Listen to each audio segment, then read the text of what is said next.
Selamat pagi Bapak Ibu. Selamat pagi. Bagaimana perasaannya hari ini?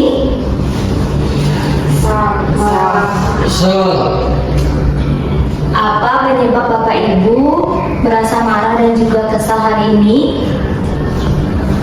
Saya tanya dari sebelah kanan saya, dari Bapak Ferdi. Apa yang menyebabkan Bapak merasa marah hari ini? Saya kesal kalau HP saya diambil. Untuk Ibu Cynthia, bagaimana? Apa yang menyebabkan Ibu Cynthia merasa marah hari ini? Saya kesal karena salah saya diambil. Ibu Sinta, apa yang menyebabkan Ibu merasa marah dan juga kesal hari ini? Saya marah karena bilang anjing sama teman saya. Untuk Ibu Peta, apa yang menyebabkan Ibu merasa marah dan juga kesal hari ini? Saya kesal karena saya direbut sama teman saya.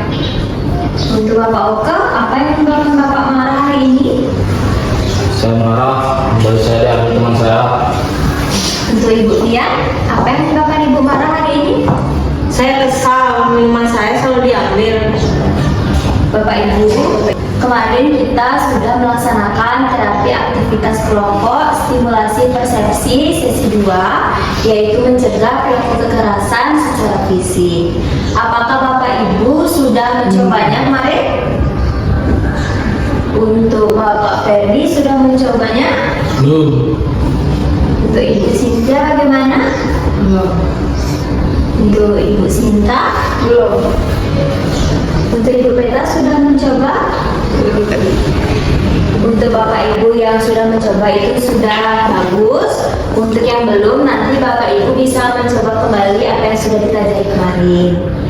Nah, untuk hari ini kita akan melanjutkan ke terapi aktivitas kelompok stimulasi persepsi sesi 3, yaitu mencegah perilaku kekerasan secara interaksi sosial asertif, yaitu secara verbal.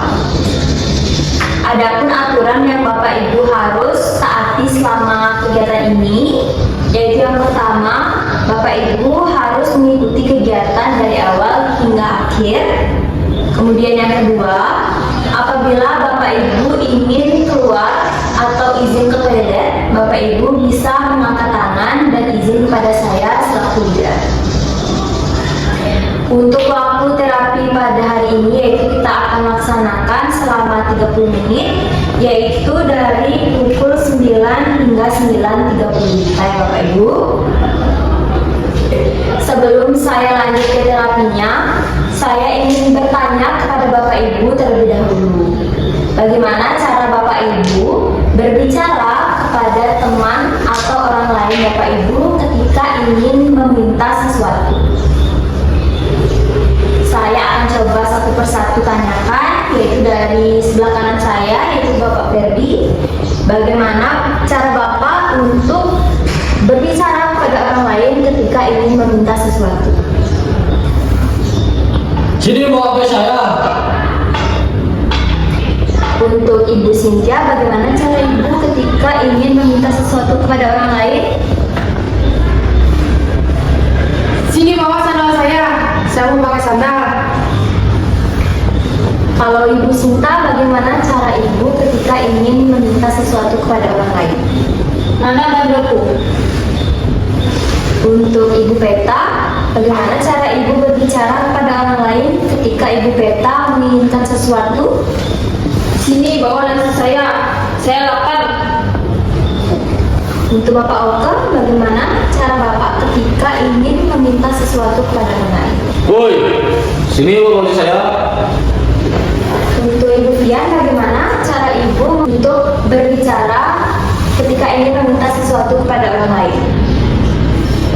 balikin minumku. Nah, tadi Bapak Ibu sudah mengutarakan bagaimana cara Bapak Ibu meminta sesuatu pada orang lain ya. Di sini saya akan mencontohkan bagaimana cara meminta sesuatu kepada orang lain tanpa paksaan. Bapak Ibu bisa menggunakan kalimat seperti saya mau, saya ingin, dan juga saya minta. Dengan menyebutkan benda atau sesuatu yang Bapak Ibu inginkan dan untuk apa benda Bapak Ibu yang diinginkan tersebut. Saya contohkan, misalnya saya ingin meminjam pulpen kepada orang lain atau teman saya. Saya bisa mengatakan seperti ini. Saya ingin meminjam pulpen untuk saya menulis. Atau Bapak Ibu bisa menggunakan kalimat seperti ini. Saya mau meminjam pulpen untuk saya menulis. Seperti itu ya Bapak Ibu. Apakah Bapak Ibu mengerti? Karena Bapak Ibu sudah mengerti, saya akan coba tanyakan satu persatu. Mulai dari sebelah kanan saya, yaitu Bapak Ferdi. Bagaimana Bapak bisa contohkan apa yang sudah saya contohkan tadi? Ibu, saya boleh meminta HP saya ingin menggunakan untuk menelpon. Bagus sekali ya Bapak Ferdi. Kita beri tepuk tangan kepada Bapak Ferdi. Sekarang untuk Ibu Cynthia bisa dicontohkan apa yang sudah saya contohkan tadi ke teman sebelah kanannya ketika ingin meminta sesuatu kepada orang lain. Ibu, saya ingin sandal saya mau pakai kamar mandi. Bagus sekali ya Ibu Cynthia. Mari kita kasih tepuk tangan ke Ibu Cynthia. Untuk selanjutnya yaitu Ibu Sinta, bisa dicoba yang sudah saya praktekkan tadi kepada teman yang ada di sebelah kanan Ibu. Ibu, saya ingin bantu saya. Saya mau gunakan di rambut saya. Oke, sudah bagus. Kita kasih tepuk tangan lagi kepada Ibu Sinta. Untuk selanjutnya itu Ibu Beta. Ibu Beta bisa dipraktekkan apa yang sudah saya contohkan tadi, yaitu meminta sesuatu kepada teman yang ada di sebelah kanan Ibu. Bapak, saya minta nasi saya. Saya mau makan. Bagus sekali Ibu Beta. Kita kasih tepuk tangannya lagi. Selanjutnya yaitu Bapak Oke, bisa dipraktekkan apa yang sudah saya contohkan tadi ke teman sebelah kanannya. Ibu, saya minta baju saya ingin gunakan sekarang. Bagus sekali ya Bapak Oke. Ayo kita kasih tepuk tangan ke Bapak Oke. Untuk selanjutnya yaitu Ibu Fian, bisa dipraktekkan apa yang sudah saya contohkan tadi ke teman yang ada di sebelah. Bapak, saya ingin minum saya haus. Bagus sekali ya Ibu Fian. Kita kasih tepuk tangannya lagi. Nah, Bapak Ibu tadi sudah bagus sekali ya cara Bapak Ibu meminta sesuatu kepada orang lain. Untuk selanjutnya, di sini saya akan mencontohkan bagaimana cara Bapak Ibu ketika ingin menolak dan juga mengungkapkan perasaan sakit hati kepada orang lain. Nah, yang pertama saya akan contohkan yaitu adalah cara menolak sesuatu dengan baik pada orang lain. Bapak Ibu misalnya disuruh atau diarahkan untuk mengambil sapu yang ada di sudut ruangan. Bapak Ibu bisa menolaknya dengan kalimat seperti ini. Saya tidak mau mengambil sapu itu karena sapu itu terlalu jauh. Nah, yang kedua, saya akan mencontohkan bagaimana cara Bapak Ibu ketika ingin mengungkapkan perasaan sakit hati kepada orang lain. Bapak Ibu bisa menggunakan kalimat seperti ini. Saya tidak menerima ketika saya dikatakan pemalas. Nah, yang ketiga, saya akan mencontohkan bagaimana cara Bapak Ibu untuk mengungkapkan perasaan kesal kepada teman atau orang lain. Bapak Ibu bisa menggunakan dengan kalimat seperti ini. Saya merasa kesal ketika saya dikatakan pemalas. Seperti itu ya Bapak Ibu. Apakah Bapak Ibu mengerti apa yang saya jelaskan tadi?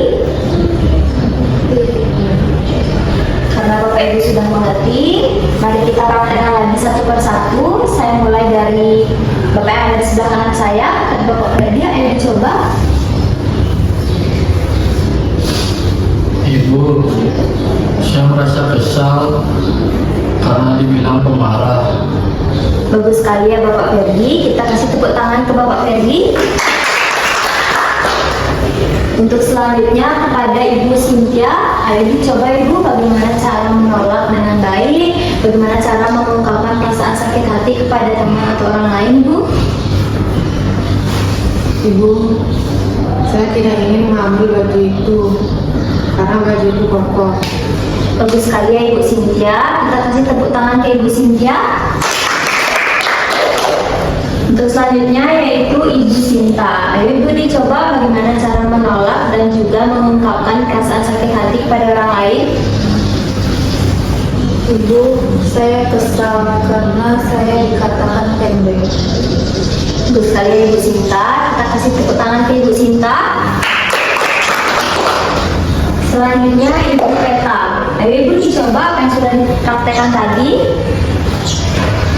Bapak, saya tidak terima pakaian saya dipakai orang lain. Bagus sekali ya Ibu Peta. Kita kasih tepuk tangan ke Ibu Peta. Selanjutnya itu Bapak Oke, bisa dipraktekkan bagaimana cara menolak dan juga mengungkapkan perasaan sakit hati kepada orang lain. Bu, saya tidak terima datang bulan. Bagus sekali ya Bapak Oke. Jadi kita kasih tepuk tangan ke Bapak Oke. Nah terakhir itu Ibu Fian, bisa dicontohkan dan juga dipraktekkan bagaimana cara menolak dan juga mengungkapkan perasaan sakit hati. Bapak, saya tidak mau menyapu karena saya sudah membaca. Bagus sekali ya Ibu Fian. Ayo kita kasih tepuk tangannya. Nah tadi Bapak Ibu sudah mempraktekkan ya bagaimana cara menolak, cara mengungkapkan perasaan sakit hati pada teman dan juga orang lain. Itu sudah bagus sekali. Karena kita sudah melaksanakan terapi, bagaimana perasaan Bapak Ibu setelah mengikuti kegiatan hari ini?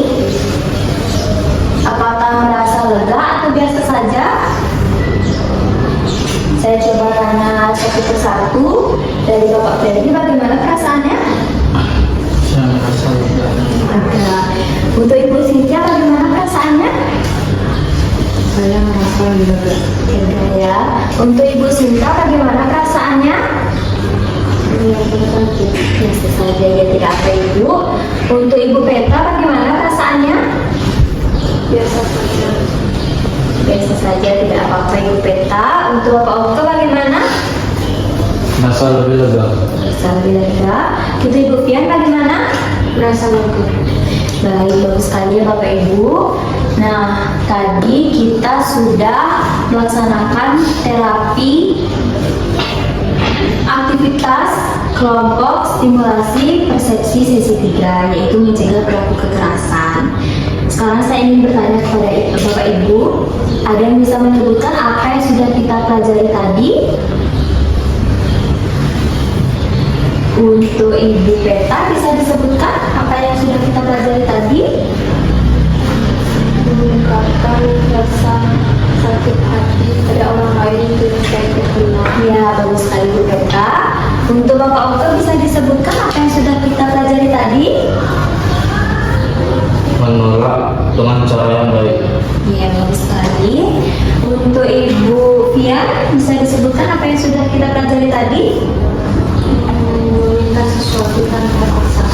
Ya, bagus sekali ya Bapak Ibu. Artinya Bapak Ibu sudah paham tentang apa yang sudah kita pelajari tadi. Ayo kita tepuk tangan sekali lagi untuk kita semua.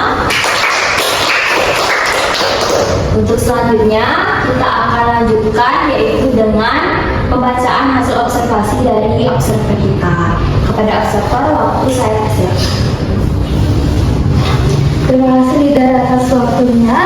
Di sini saya akan melaporkan hasil kegiatan kegiatan dari terapi aktivitas kelompok sesi ketiga terkait stimulasi persepsi perilaku kekerasan. Adapun hal yang akan saya laporkan yaitu kemampuan mencegah perilaku kekerasan dengan cara interaksi sosial asertif berupa cara verbal.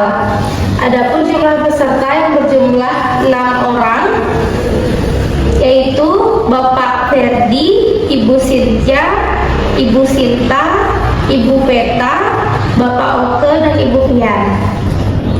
Pada Bapak Ferdi, mampu memperagakan cara meminta, mampu memperagakan cara menolak yang baik, dan mampu memperagakan cara mengungkapkan marah yang baik. Ibu Cynthia mampu memperagakan cara meminta, mampu memperagakan cara menolak yang benar, dan mampu memperagakan cara mengungkapkan marah yang baik. Pada Ibu Sinta, mampu memperagakan cara meminta, mampu memperagakan cara menolak yang baik, dan mampu memperagakan cara mengungkapkan marah yang baik. Berikutnya Ibu Peta, mampu memperagakan cara meminta, mampu memperagakan cara menolak yang baik, dan mampu memperagakan cara mengungkapkan marah yang baik. Berikutnya Bapak Oke, mampu memperagakan cara meminta, mampu memperagakan cara menolak yang baik, dan mampu memperagakan cara mengungkapkan marah yang baik. Lalu terakhir untuk Ibu Tian, mampu memperagakan cara meminta, mampu memperagakan cara menolak yang baik, mampu memperagakan cara mengungkapkan marah yang baik. Sekian laporan dari saya tentang kegiatan hari ini. Waktu dan tempat saya kembalikan kepada leader. Baik, terima kasih atas laporannya kepada observer. Mari kita beri tepuk tangan kepada observer kita. Dari apa yang sudah disampaikan oleh observer, itu dapat saya simpulkan untuk Bapak Ibu sudah bisa mengikuti kegiatan terapi pada hari ini ya. Nah, setelah terapi ini berakhir, saya harapkan Bapak Ibu bisa menerapkan apa yang sudah kita pelajari tadi, mulai dari meminta sesuatu tanpa paksaan, menolak sesuatu dengan baik, dan juga mengungkapkan perasaan sakit hati dengan baik dan benar di kehidupan Bapak Ibu sehari-hari nantinya. Untuk besok, kita akan melanjutkan lagi ke terapi aktivitas kelompok stimulasi persepsi sesi 4, yaitu untuk mencegah perilaku kekerasan secara spiritual yang akan dilaksanakan di gedung ini selama 30 menit yang akan kita mulai dari pukul 9 hingga 9.30 ya Bapak Ibu. Nah, karena kegiatan hari ini sudah kita lewati, maka berakhir sudah kegiatan kita pada hari ini. Saya mengucapkan banyak terima kasih kepada Bapak Ibu atas antusias dan partisipasinya dalam mengikuti terapi pada hari ini. Saya mohon maaf apabila terdapat kesalahan kata ataupun perbuatan. Saya tutup dan saya akhiri kegiatan pada hari ini dengan selamat pagi. Selamat